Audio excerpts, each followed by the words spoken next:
श्रद्धा के रूप में मैया पार्वती के प्राकट्य उत्सव तक की कथा को श्रवण कर चुके हैं। सती माने जब अपने शरीर को त्यागा तो मन में एक भाव लेके मैया ने अपने प्राणों को त्याग किया था कि हे नाथ, भले ही इस शरीर से अब आपके साथ नहीं रह सकती हूं, लेकिन जब भी मुझे नया शरीर मिले तो केवल आपका ही सानिध्य मुझे प्राप्त हो। और इसी कारण से वो सती मैया हिमाचल नगरी में हिमाचल जी के यहाँ मैया पार्वती के रूप में प्रकट हुई है। तेहि कारण हिमि गिर ग्रह जाई, जनमी पार्वती तनु पाई। प्यारे, एक बात बड़े भाव के साथ मन में आ रही है कि अब की बार माने हिमाचल जी का आंगन क्यों चुना है। मां श्रद्धा के रूप में प्रकट हुई है और श्रद्धा आती कहां है ये समझने वाली बात है। मैया की मां का नाम है मैना, और मैना का अर्थ होता है कि मैं नहीं हूं। जहां जीव के हृदय में यह भाव आ जाए कि मैं नहीं हूं, भगवान मेरा अस्तित्व कुछ नहीं है, सब आपका ही दिया हुआ है, यानी कि जहां अभिमान नहीं होता, जहां अहम शून्य वृत्ति होती है, अहम की जहां हृदय में शून्यता होती है, वहीं आकर के श्रद्धा का प्राकट्य होता है। जिस हृदय में अभिमान होगा, अहंकार होगा, वहां श्रद्धा आने वाली नहीं है। मां का नाम मैना है और पिता का नाम बोले हिमाचल है। पर्वतों के राजा हैं हिमाचल जी। पर्वतों को रामचरितमानस में क्या कहा गया?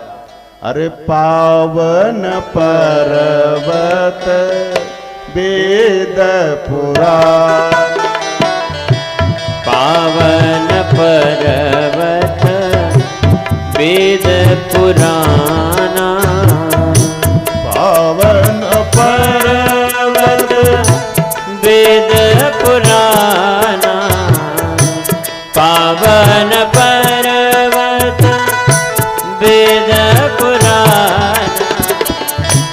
मामन कथा तेरा करना, पावन पर्वत वेद पुराना।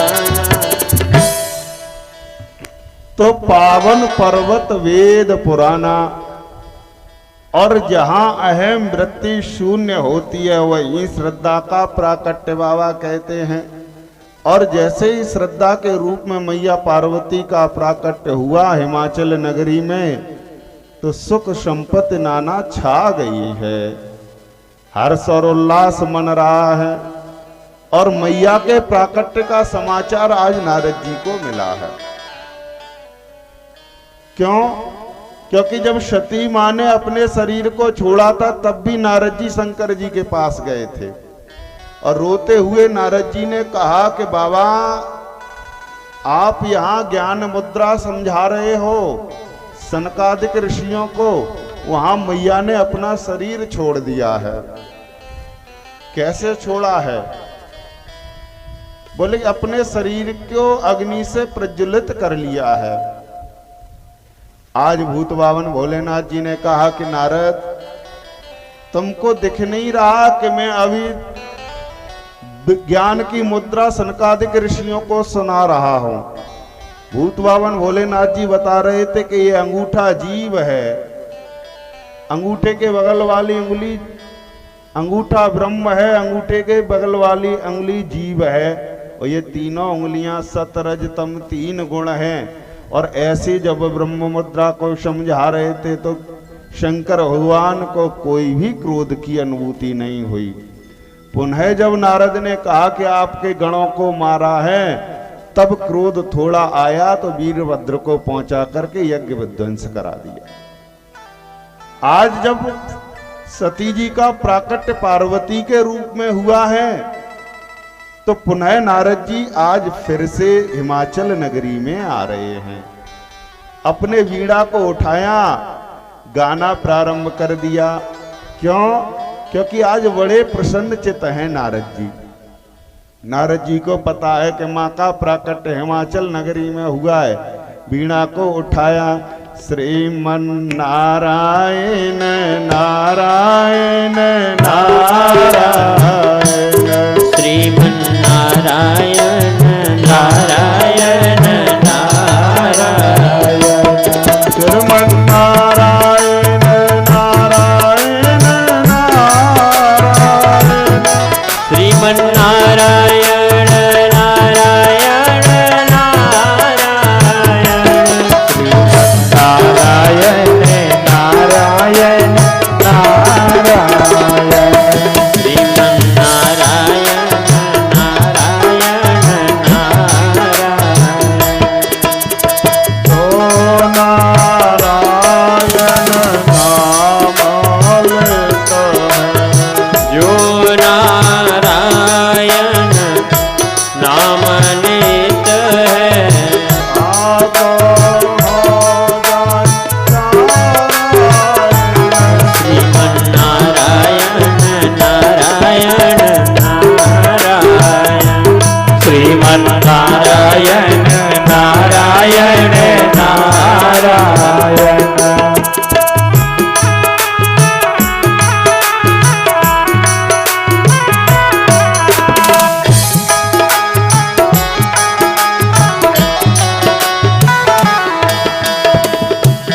जो नारायण नाम लेत है, जो नारायण नाम लेत है, पाप होए सब नारायण, श्रीमन नारायण नारायण नारायण, श्रीमन नारायण नारायण नारायण,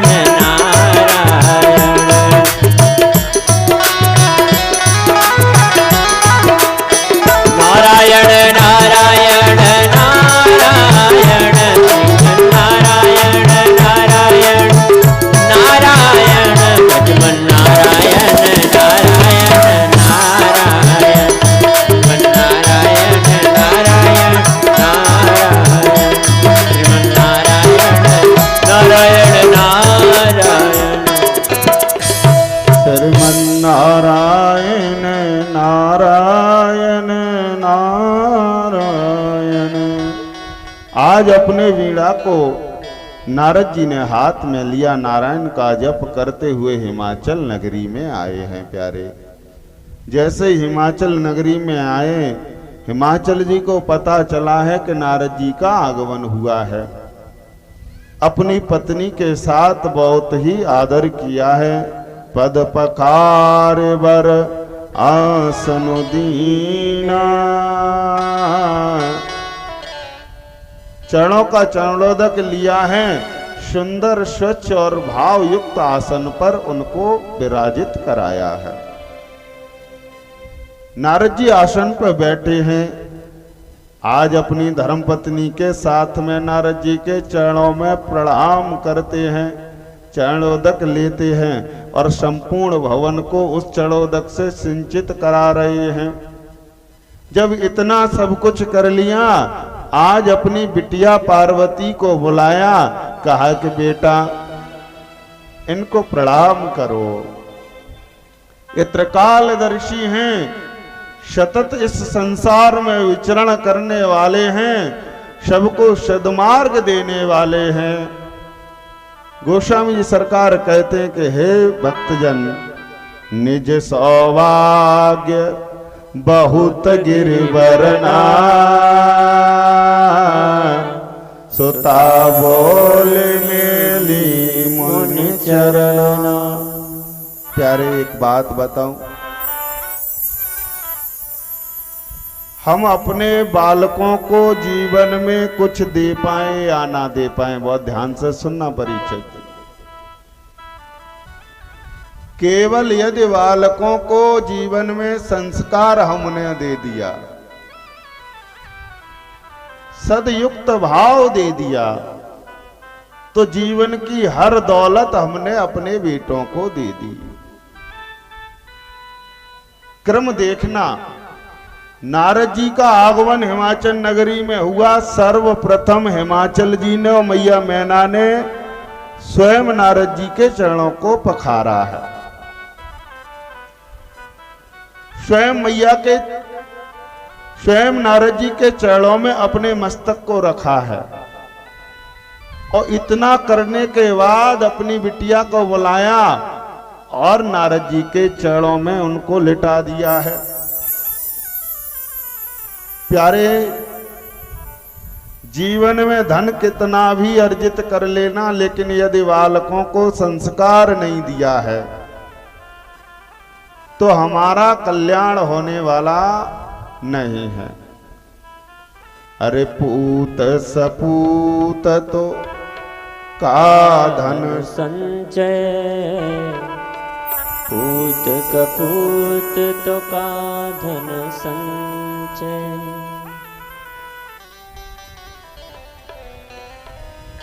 प्यारे, अगर हमारा पुत्र सदाचारी है, संस्कारी है, तो जीवन की हर दौलत हमने उसको दे दी है। और अगर बेटा हमारा सदाचारी नहीं है, संस्कारी नहीं है, तो कितना भी धन अर्जित कर लेना, कोई धुंधकारी जैसा आ जाएगा तो संपूर्ण विनाश करके चला जाएगा। पूत सपूत तो का धन संचय, अपूत कपूत का धन संचय। एक बात बताओ, हमारे 1, 2, 3 जितने भी बालक है और उनमें से कोई एक भी अगर उत्पात करता है, हमारे जीते जी हमारे समक्ष केवल इतना बोल दे कि ऐसा काम कर रहे हो तो ठीक है, नहीं तो हम अपने प्राणों को त्याग देंगे, समझ लो हमारे पुरखों का आशीष हम पर ठीक नहीं है। और इसी को हम पंडित प्रत्यदोष कहते हैं। घर में बेटा बेटी बहू अनावश्यक कलह उत्पन्न करने लगे। सब है, सब कुछ है, सकल पदार्थ है जग माही, लेकिन कर्महीन नर पावत नाही। जीवन में मेरे राम जी ने इतनी कृपा कर दी कि सब भंडार भरा है, लेकिन एक की मानसिकता विकृत हो जाए, सुबह शाम भोजन के समय मरने की धमकी देने लगे। बताओ वो माँ बाप क्या भोजन प्राप्त कर सकते हैं? कभी नहीं।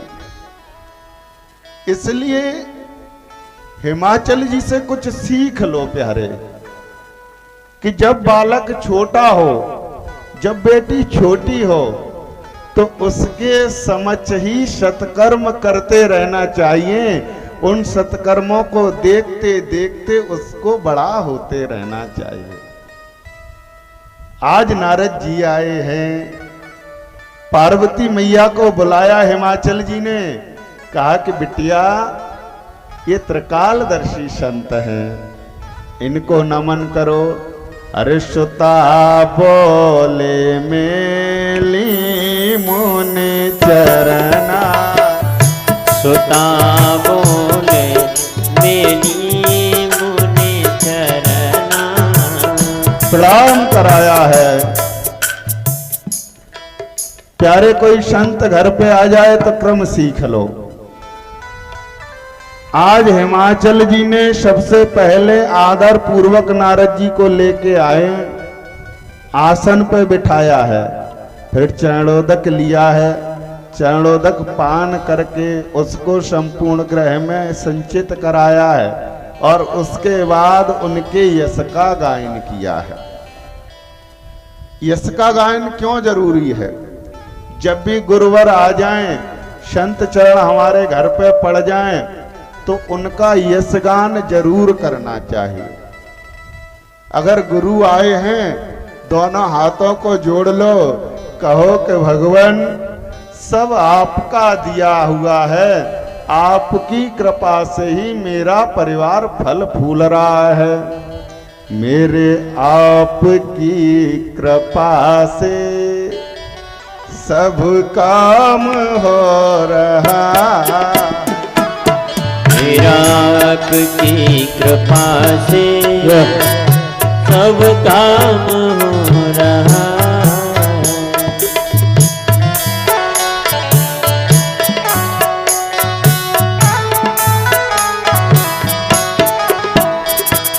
करते हो तुम कन्हैया, करते हो तुम कन्हैया, तेरा नाम हो रहा है, तेरा आपकी कृपा से सब काम हो रहा है। सब तालियां बजाते हो।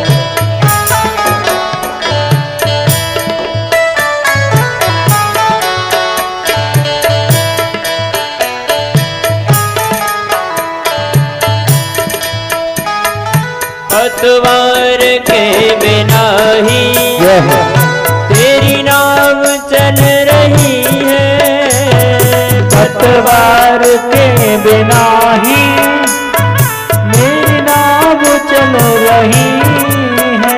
वो हैरान है जमाना, मंजिल भी मिल रही है, हैरान है जमाना, मंजिल भी मिल रही है।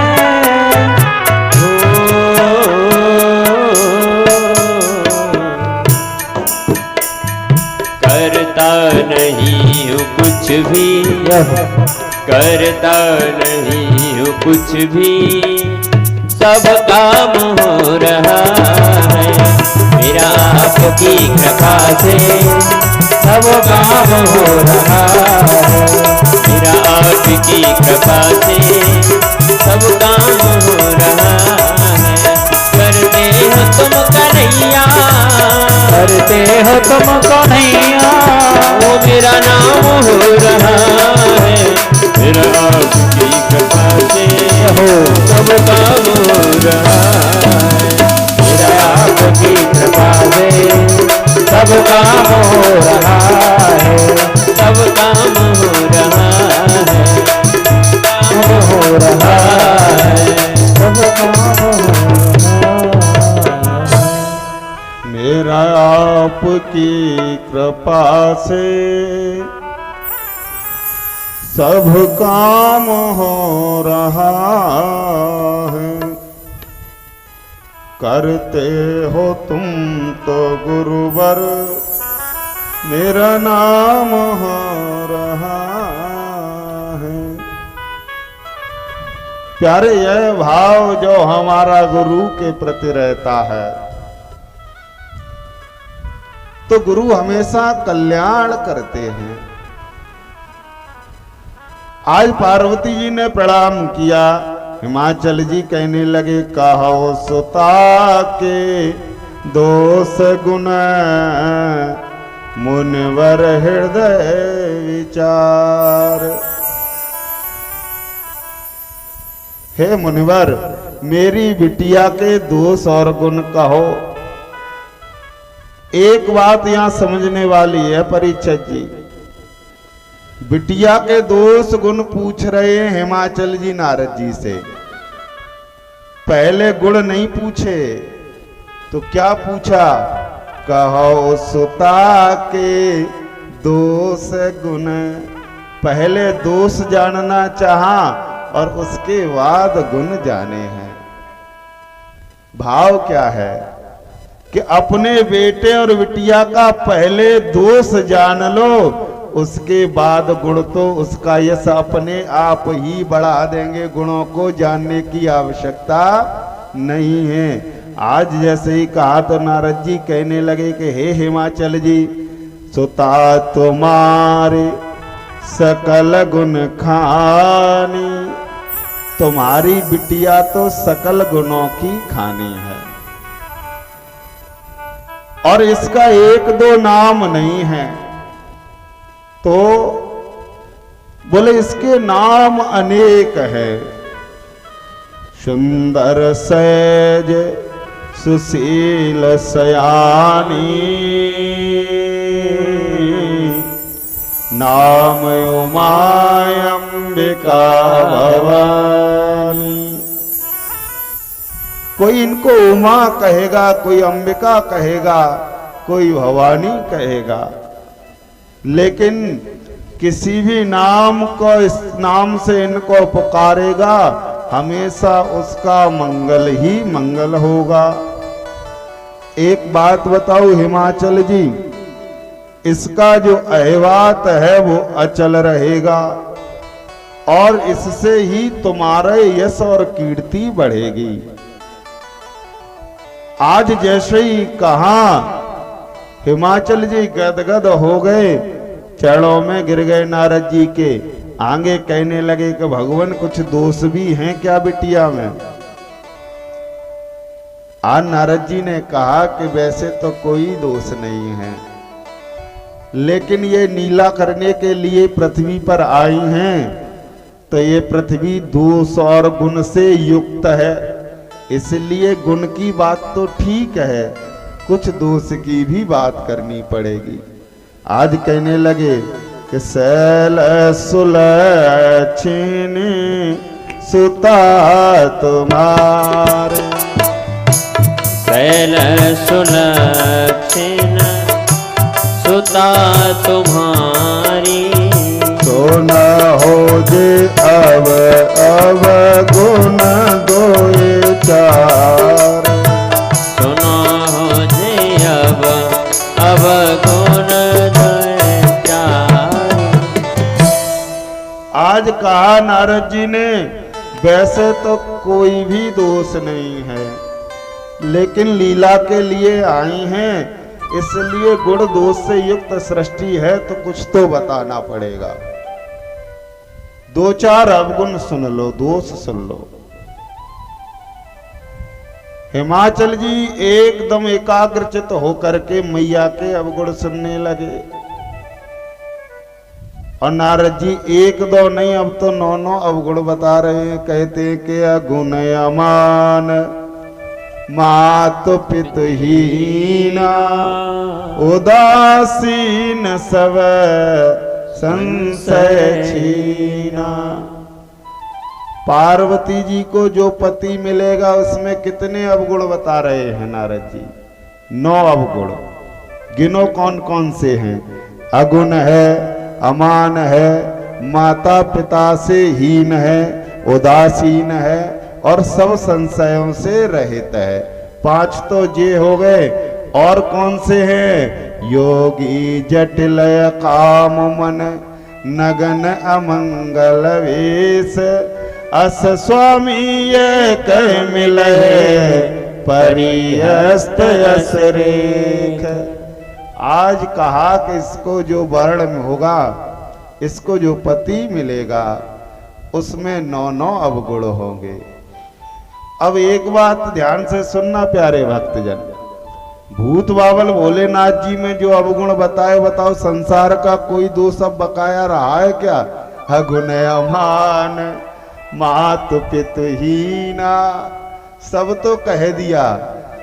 और जब इतना कहा तो आज मैया मैना और हिमाचल जी दुखित हो गए, लेकिन मैया पार्वती अंतर ही मन में प्रसन्नचित हो रही है।